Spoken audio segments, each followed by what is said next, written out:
Welcome to our first interview on living with CRPS, the search for relief and remission. I'm really excited to start this channel, and my goal is to share stories of other CRPS warriors who have faced this condition and have found ways to achieve relief and remission. Today, I'm super honored to be joined by Molly Lee, whose journey with CRPS has been a testament of resilience, discovery, and discovering holistic healing. Molly considers herself to be in remission, Mhm. not because she's completely free of symptoms, but she's figured out how to manage them and minimize them. Yep. And our goal is to share her stories and other stories with you so that you can learn alongside with us. So, Molly, thank you for taking the time to share your journey with us. You're welcome. So before we dive into the nitty-gritty, I first want to know who you are. Where are you from? Where do you Yeah. live now? And what do you enjoy doing? Okay. Well, I was born and raised in Wisconsin. Went off to Purdue University for college, where I met my husband, and we are now living in St. Paul, Minnesota, in the childhood home that he grew up in that we bought from his parents. Been married for going on 17 years, and we have two teenage daughters and one dog and five chickens out in the backyard. So busy home Oh, life. wow. And he and I, well, me by default, I suppose he is running a third generation family business, and I work for him there. So we spend a lot of time together, which, Yeah. which is a good thing for us. It works well for us. Um, but I always really considered myself a super, super active person. And a lot of that activity revolves around my dog, which kind Mm. of sounds weird, but being outside taking my dog on walks is what has kept me sane for my entire adult life. Like that Mm. is my how I process stress, how I decompress from a day, how if I'm frustrated with something at home, it's like pop in the AirPods, put on my shoes, go take a 2 or 3 mile loop. I mean, I walked my dog before, up to 6 miles a day. Um, and so Wow. honestly, the CRPS diagnosis, the thing that I missed the most, as strange as it sounds, was like my coping mechanism for life was gone. Mhm. And that was really hard. So, um, yeah, that was the biggest change for me, from going to just this person who was like, kind of prided yourself on like, hey, I'm super mom. I can do everything. Like I'm volunteering up at school. I'm working. I'm, keep a clean house. I'm do all Mhm. my meal prep and super organized and take care of all these animals, to just like, I'm this useless pile who needs everybody to do everything for me, was incredibly humbling. Yeah, yeah, it's Um, hard.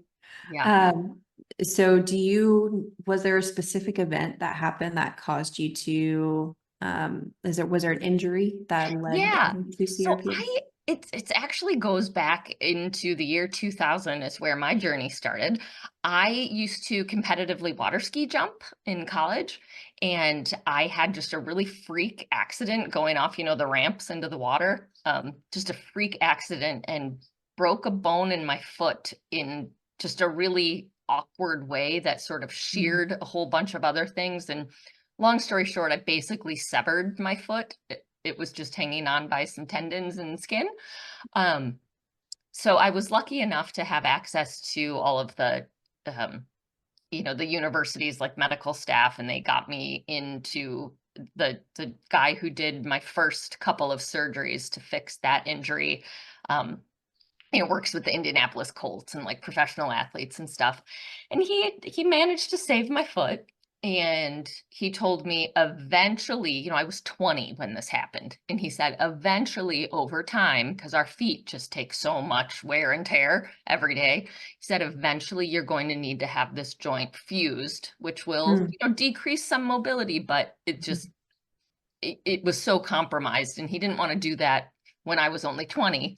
But um so I sort of knew that I was going to have to do something again. Well, I managed to survive another 25 years on that messed up foot before it was like, all right, the arthritis and just kind of the daily joint pain was too much. So I called up my old surgeon friend and said, I think I'm ready to fuse this thing. It's time. I was living up here in Minnesota and it wasn't really feasible to travel back to Indiana. So he said, well, I've got a colleague. He works with the Minnesota Vikings, all this stuff up there. You'll be in good hands. He shared all of my information. So I felt really confident, going into this, having this fusion.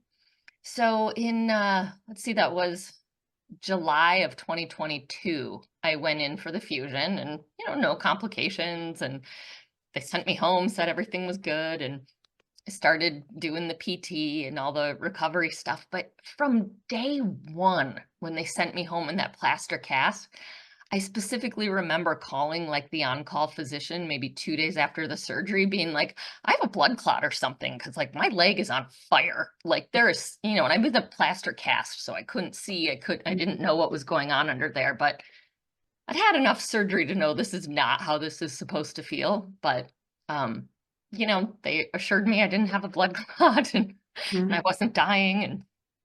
And, I just kind of had these for maybe the first 3 or 4 months after that fusion. I kept thinking like, gosh, this just something doesn't feel right. Like this pain doesn't feel like post-surgical pain. This doesn't Mhm. feel like your standard mechanical injury swelling pain. Like I felt Mhm. like someone had poured gasoline on me and lit me on fire and there was just nothing I could do. Um, Mhm.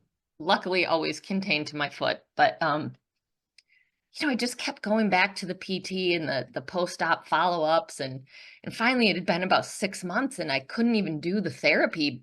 So then I was starting to have like stiffness and all this secondary stuff set in because my physical therapist couldn't even touch me. Um, Wow. and so I went back to the surgeon and they thought, rightfully so, because I'd never heard of this disease before. He said, oh, some people have, having in because I had screws holding everything together. He said, maybe, this metal is you're having your body isn't reacting, it's rejecting the hardware. So they did a scan, made sure, yep, the bone is fused enough. Let's pull this hardware out, thinking that would alleviate the pain, Oh, which okay. seemed fairly logical, right? Mhm. Mhm. All that did was just make it so much worse to Oh. go, back in and reopen me up and take that out.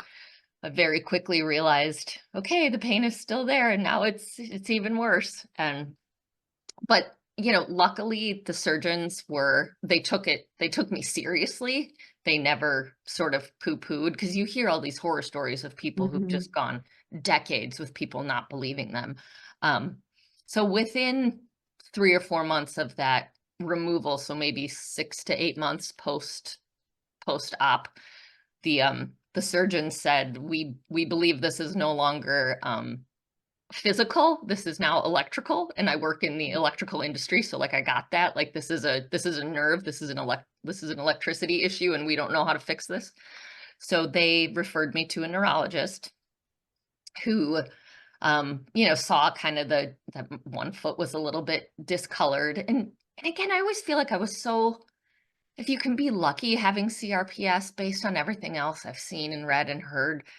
I mean, I had what I would consider to be a fairly mild case because I Mhm.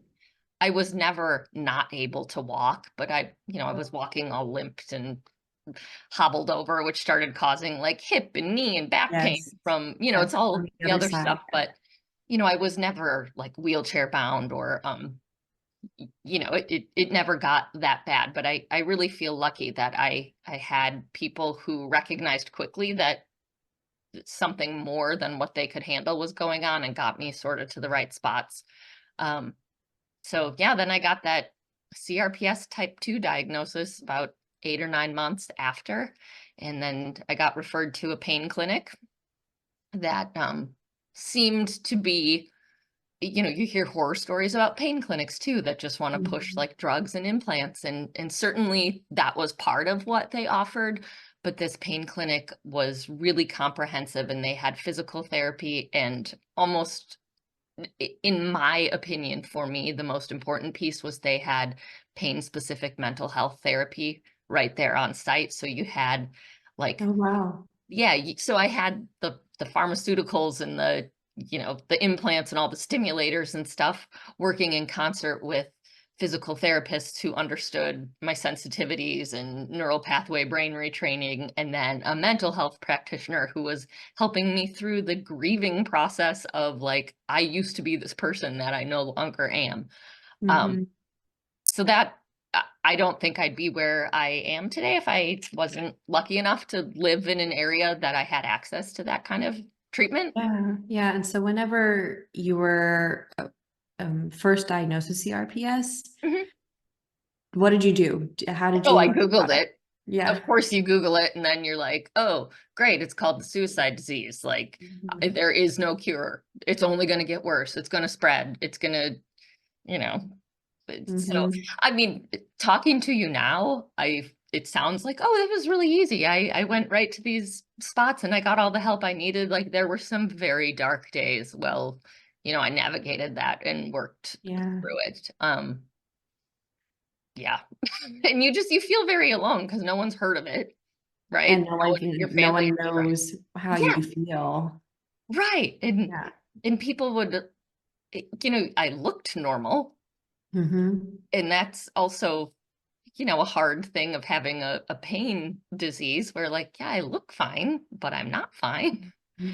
Um, yeah, so just I mean, I went through all of that, and just the really mourning, who you were and what you thought you were going to be able to do. I mean, I went down the rabbit holes of, crying like, I'm not going to be able to dance at my daughter's weddings, and Mhm. my husband and I love to travel, and we wanted to, go to Europe and hike around, and just like, I can't do any of this anymore.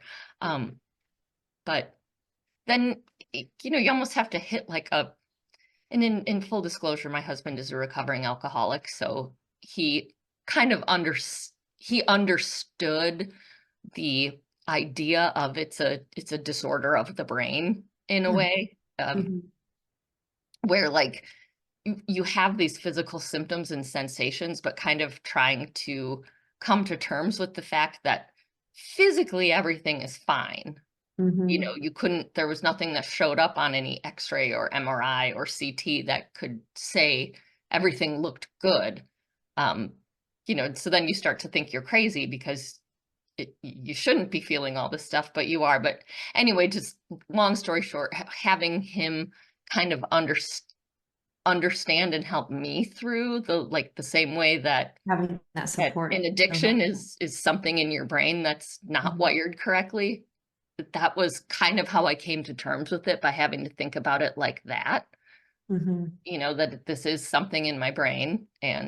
Um and I thought I wanted to try and attack it from the brain level, not just from the medical level. Because I got started on the nerve medications, the Lyrica and the gabapentin and all that stuff. And did they help provide a little bit of relief? Yeah, and I needed that at the time, but over time, I didn't like how they affected my mood and how I physically felt, and I was gaining a bunch of weight, and, part of that was because I was being more sedentary, but Mhm. also it just seemed to be happening by without even trying. Um, and I did a trial of a spinal cord stimulator, and I didn't find that I wanted so bad for that to be The answer. I wanted so Mhm. bad to just put that in and be like, great, I'm fixed. Um, but it just it didn't to me, it didn't provide enough relief to outweigh the risks of having things go wrong, or just, I don't know, it wasn't worth it to me. Mhm. And there are people who those things are the best. It's what gave them their life back. That wasn't my experience. Um, So after trying the meds and the stimulator, did you stick with your physical therapy and I how did kind of you? I stayed at the pain clinic, but I stopped seeing the doctors there, and I was only working with the physical therapists and the mental health. Um, and honestly, I really, really credit my like mental health counselor with, I mean, the biggest improvement I made was to me just working with her, and we worked on things like breathing techniques to calm yourself down. I mean, it sounds so basic, right? Like, Right. oh, just breathe. Um, I downloaded a 20-minute, I tried like guided imagery meditation stuff, and I'm too like, "Ah, I couldn't relax and do that." But I started listening to these pain affirmations that was this soothing woman's voice who would just, with calming music, and I could do it, as I was folding laundry or driving in the car. And just, I felt silly when I first started listening to them, but I would listen to them 3 or 4 times a day. Whenever I started to feel like I couldn't take it anymore, I just put it on. And to hear somebody just over and over again tell me, like, you are more than your pain, like, you Mhm. can control this, like, you've got people who are supporting you. When you let your pain control you, you give it power. When you control the pain, like, you take the power back. And Mhm. it, I don't know, it just, to me, that over time those things started to sink in, and I started to believe them, and I started to think, you know what, I am more than my foot. I am more than just, I can breathe through this. I can work through it. It didn't mean it didn't hurt anymore. It meant that I could handle how it hurt. Yeah, And yeah. to me, that was the turning point, when it was like, I can't make this go away, but I can change how I let it affect me. Mhm. And I found that over time, getting mentally in a better place did start to reduce the physical pain. Mhm. And I mean, I can't explain it other than that. I literally feel like, through a really lot of hard work and really soul searching, and um, I started seeing a functional medicine doctor at the time, Mhm. just because that whole idea of, if I'm going to have this thing in my foot, I want to make the rest of me as healthy as I can possibly be. So all I have is this. Mhm. Um, and and that it really helped too. She helped with just figuring out different supplements and nutritional things. And I didn't do anything drastic in terms of like cutting out sugar or cutting out carbs, or because I'm a human and I love to eat. Going vegan or Yeah, yeah, but yeah, just being more mindful of, yes, certain too much sugar and bad stuff did make it worse. And part of yeah, that is probably because, I mean, I hate that food affects how you feel, because all the really good stuff makes me feel bad. Um, but yeah. And I agree on the whole mental health. I just last month, based on the recommendation of someone else in the Facebook group, mhm. I downloaded an app called Curable. Oh, And that's helped a lot. It's a paid app, but it's not too yeah. expensive. And it's all about the brain and your mental health and kind of talking to it, like you said, talking to it. And there was one live session that I watched the recording of, and she says that the signals come from your amygdala, and Mhm. she calls the amygdala Miggy, and Uh-huh. she pretends that it's Miggy the squirrel or Miggy the ferret or something. And Yeah. like Miggy has a megaphone Mhm. when the flare is starting to come up, and instead of freaking out and going, oh no, here comes the flare, like this is it, I'm going to be in misery the rest of the day, the rest of the week, you say, hi Miggy, I see you're You're there. back. What are you trying to tell me? If there's Yeah. anything that your body's trying to say. I noticed that I would flare up if I was experiencing any type of stress. Even something as simple as Yes. like last week, I had to use the restroom really bad, and Uh-huh. I was stressed out about getting to the restroom. Yeah. And I was like, okay, yeah, I need to use the restroom. You don't have to distract me from that. And then it subsided. So it's Yes. little silly I'm things so like glad that to too. hear you feel that way too, because I will even notice if I get, because I'm a super like type A perfectionist. I want everything to be perfect. And I still do, but had I have had to be more conscious of like my whole mind body connection. And I can physically feel my pain increase when I get overwhelmed and stressed about work or family, or, and it just, I never really like bought into that, how strong that connection is. Yeah. But I have a sister who works with autistic kids. and kids who've gone through like emotional and physical abuse and traumas. And she always would say to us, how it fires, it wires. Like how your brain fires is how it wires. And Mhm. until I really believed that and realized that, yeah, as I was getting ready to take every step, I was tensing and bracing for the pain. So all I was doing was teaching myself Yes. to just like expect pain, expect pain. Um, and it's just like Yeah. you do have to, and it doesn't mean it completely takes it away, but really just how much control you let it have over you is huge. And my husband and my family were great about things like that. And we've done things like hired a cleaning service, which I've never done before in my life because I like to clean. I feel productive. I'm perfectly capable of scrubbing my own toilets. But you know what? It's good for me to take that off my plate. And I know that not everybody has the means or the ability to do that, but you have to pick and choose. And where I could kind of give up something and let it go or trust my family to take care of it, was like, I need to do this for me because I need to focus on myself and I need to take this off my plate. And I don't know if I'll keep this cleaning service forever. I hope that I don't have to, but right now I need it because it takes a big source of stress off my plate when I can And a lot of take energy too. yeah, take that off my list. Because yes, I'd spend Saturday cleaning the house, and then Sunday, Monday, and Tuesday, I was miserable because I'd been lugging a vacuum cleaner around and going up and down stairs, and I was overdoing it. And I don't have to overdo it Mhm. anymore. So Yeah. it's like I feel like all those little things over time together is what got me to a place where I consider it remission because it no longer rules my life. And to me, that's that's what I wanted to get back to. Can I run and jump and do everything that I used to be able to do? No, but I can do most things. And I can take my dog on one walk a day. So Mhm. I've gotten that back and I've had to learn like listening to my affirmations and I've started reading more. Like I've had to find other coping strategies for stress because my main one was exercise and Was that was taken. gone.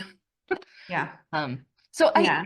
I honestly, as strange as it sounds, and I wouldn't wish this on my worst enemy, but I am I am like emotionally and physically better off right now than I was before this happened to me.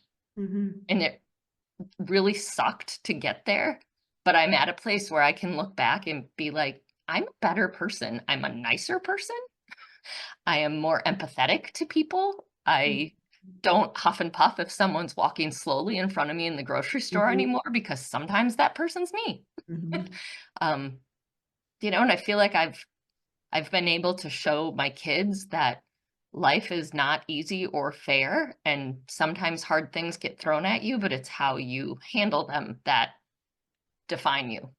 Because I came to a point with during one of my counseling sessions where it was just like I can let this thing turn me into this really bitter person Mhm. who is angry all the time and who thinks life is unfair. And do I still have those moments? Absolutely. But you almost have to make a conscious choice to like, this can make me a better person or it can ruin me. And I'm choosing to use it to make me better. Yeah. I really think there's a lot to that, like the power of positive thinking. Absolutely. Yeah. You can, when I was first diagnosed, I would go down spirals of feeling like my world is over, my life is over. Mhm. And after I started listening to Curable and going on my physical therapy and doing nerve blocks, they all kind of reinforced that my mental state and the way I approached this was going to determine whether or not I was going to enter remission. Because if you think bad thoughts, then bad things are going to happen. Right. If you're gonna have Yeah. a flare up, then it's going to be bad. But if you think more Right. positively, you're going to have more positive outcomes. Yeah. Kind And of I the whole. definitely think, there's room for both things. It's very much, I went through some postpartum depression after the birth of my first daughter, and I remember my doctor, prescribing me some antidepressants and some things, but she was like, as important as it is for you to take this medication, it is equally important to take care of yourself and eat right and get fresh air and exercise. And she's like, you would never, most people would never not take their pills, but we're really quick to not do the other part. Right. Yes. And you kind of have to do both. Yeah, I've noticed that if I slack on my physical therapy for a couple of days, the pain starts to creep back up. It's like, Yep. can't slack. You have to move. That Yep. will You have literally to, get even that if you don't issue. want to. Yeah.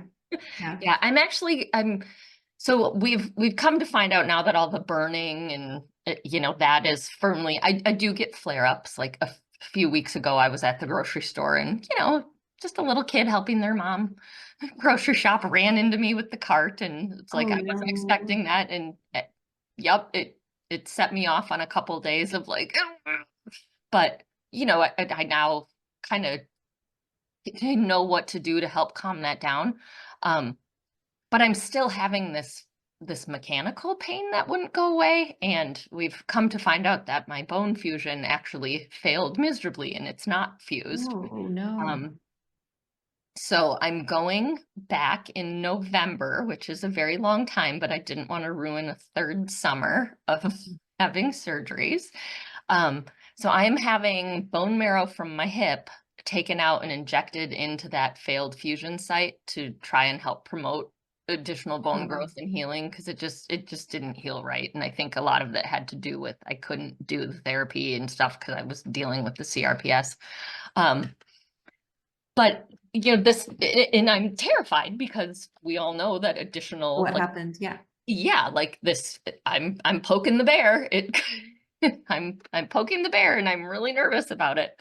But I feel like I'm so much better prepared to um like just get right on top of this if it starts flaring back up again, and my functional medicine doctor is going to help me with she's got some ideas around like loading up on vitamin C and certain things I can do before the procedure to help minimize and I'm probably schedule a few appointments with my therapist just to make sure I'm in the right frame of mind. And Mm-hmm. um it's just like, but I'm not gonna let the fear of this thing coming back prevent me from I still want to be better. I still want to be able to walk without pain. And now I've got the CRPS pain gone, but the mechanical stuff is still there. Yeah. Well, So, yeah, that's really scary. But will your surgeon be doing anything like giving you ketamine to prevent? I Mhm. actually have a meeting with him and the anesthesiologist in October, so about a month before the procedure is scheduled, because I want to pull up the established sort of protocols and make sure, like kind of my caveat of I'm willing to do this, but I want to make sure that we're taking, I Mhm. know there's no guarantees, but I want to take as many precautions as I can to do what I can to minimize any risk. Um, so, and then they were willing to have that conversation with me. So That's I'm great. assuming that means they're going to hopefully be willing to just talk through it and do do what Do the needs to be protocol. done. Yeah. Yeah. Yeah. I mean, but it's kind of it's scary to say, it's scary to call up a surgeon and be like, I'd like to discuss anesthesia protocols with you. Because like Right. I'm not a medical person, but uh, you have to be your own advocate with this stuff Mhm. because people Mhm. just don't know. And I think that's why like you doing this is so important, and those Facebook groups and just support groups. I wouldn't have thought of half of like the whole everything that I've done is I've had to be the one seeking it out and driving and being like, nah, I think I can get better. I'm not like I don't want to stop here. Good enough isn't good enough. Like we got to keep going. I even did go so far as to try scrambler therapy. Have you Mhm. heard of that? The calm air? Yeah, that was actually something I was curious to ask you about because I'm Yeah. going to try it out next month. There's a Oh, provider good. not too far Oh, from I'm me. so hopeful for you. Oh, thank you. Um, How was it for you? What was it like? it was it was really good. I I think if after my bone marrow thing, like if the burning, tingling, stabbing nerve pain comes back, one of the first things I will do is go back to the scrambler provider that I went to, because I went to see him after I had done all this other stuff, and he was wonderful, and he did 10 whole sessions with me, even though I don't think it really helped me, because I've come to realize afterwards, by the time I went to him, I had already done a lot of the stuff to get things done, and I didn't realize at the time. I thought I had a fused joint. I've now come to realize I don't. So I was going there to try and address that mechanical pain. That is not what it can do. Yes. But I mean, I went through it all. It doesn't hurt. There were no negative side effects. It did, I mean, it was relaxing. And I really do believe in, like, I have really high hopes for you, because I think a huge part of Scrambler is being able to accept that it's a brain feedback thing, you know, and because it's kind of a weird thing to think, oh, I'm going to retrain my brain to interpret pain I'm gonna signals. scramble my brain. Yeah. Yeah, but like if you're not open to it, it's definitely not going to work, you know?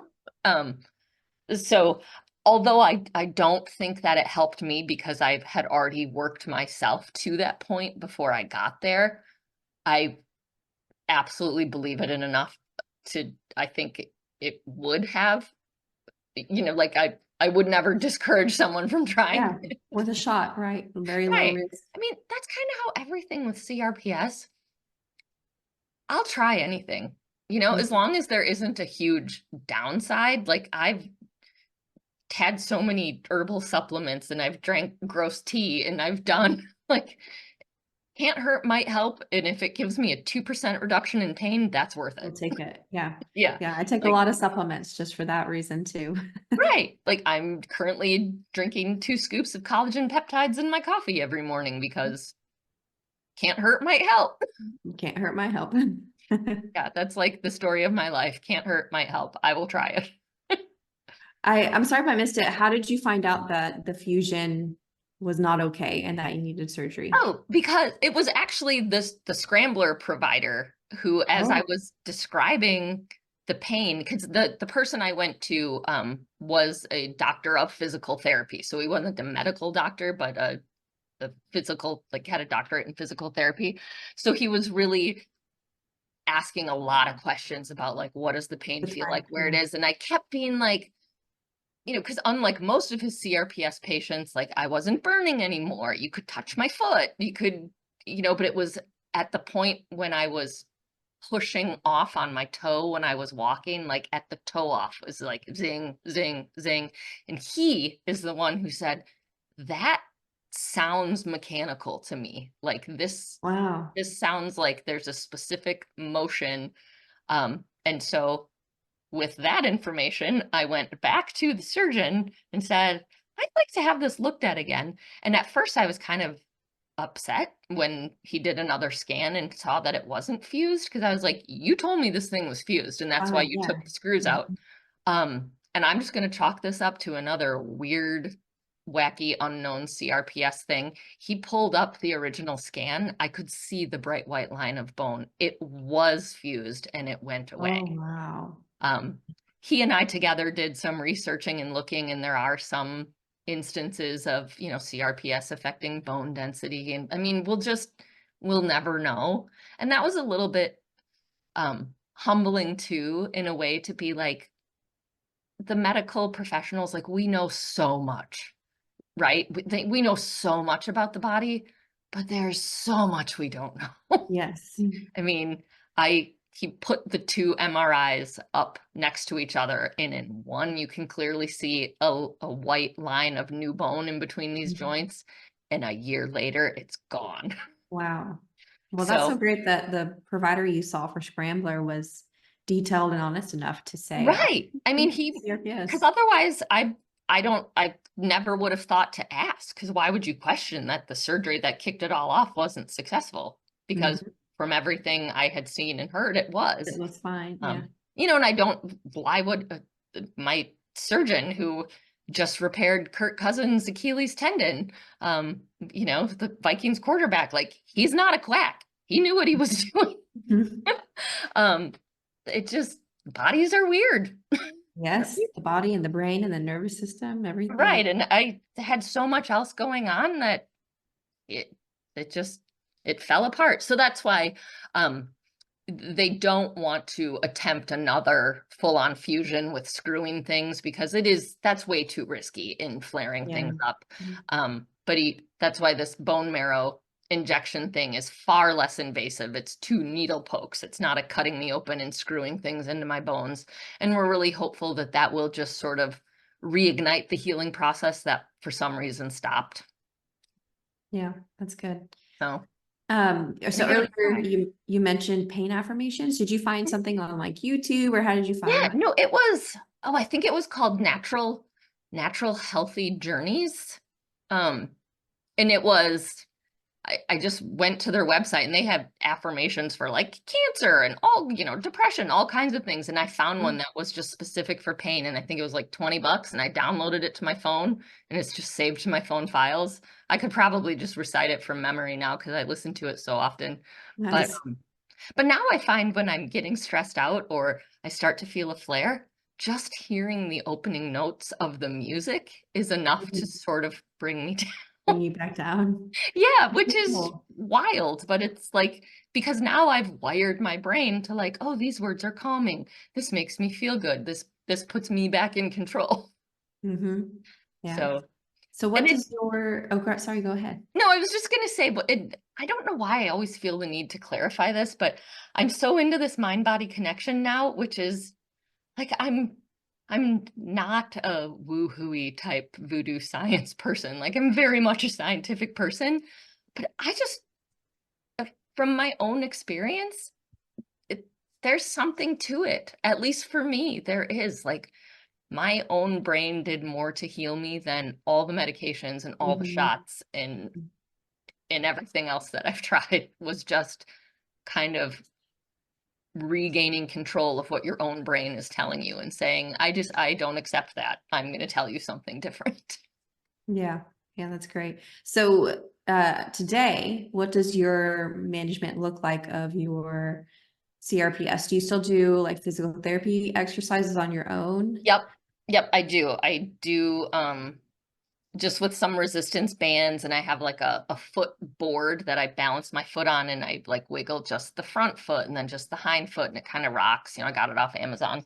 Um I see my physical therapist kind of as needed now if I'm in a flare, or because I'm still walking with this mechanical pain, I do have like knee and hip, and which is why I'm continuing to want to attack that, because I don't want to cause secondary issues down the line Yes. from Yeah. walking off kilter.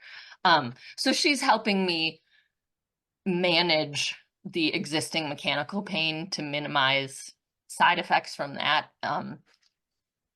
And yeah, so I see her kind of on an as needed basis. I listen to my affirmations as needed.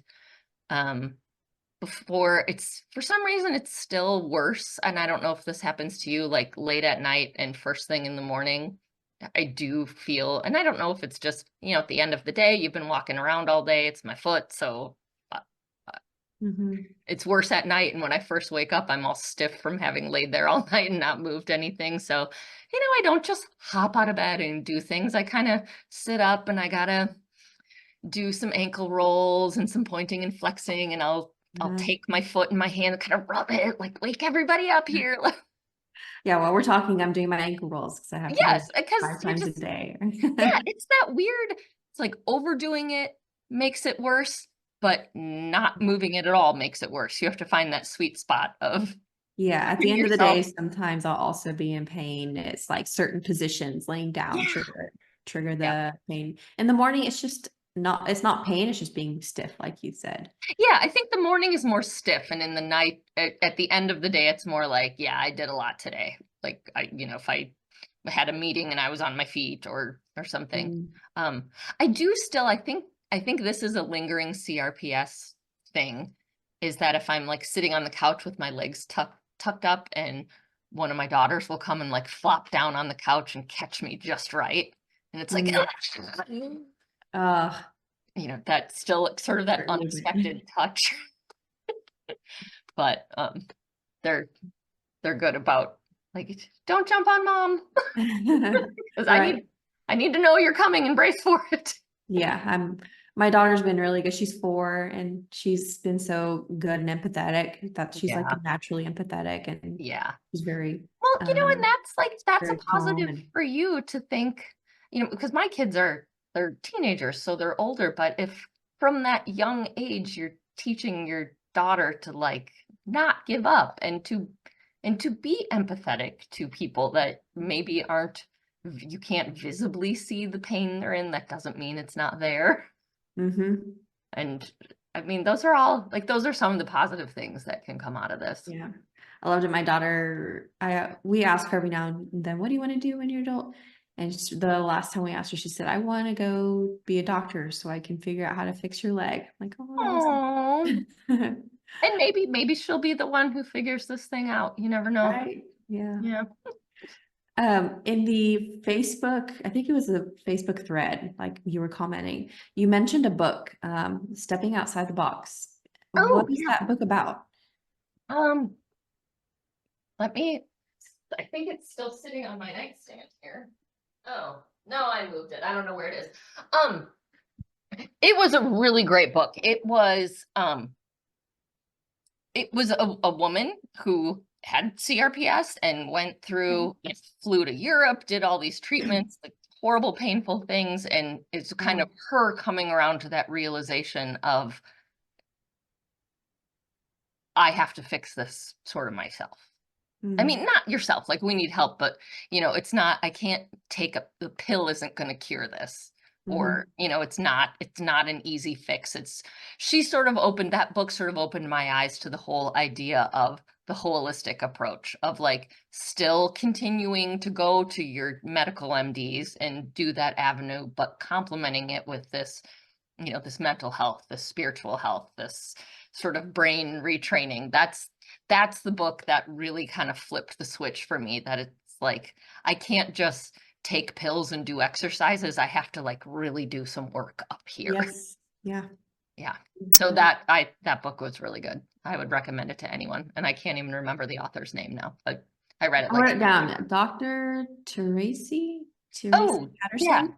Tracy, yeah. And she's, you know, like anything on the internet, a lot of, oh, she's not a real doctor. Like, no, she's like a doctor of physical therapy or something, or like you know, she never claims to be a medical MD, but she does have some sort of doctor designation.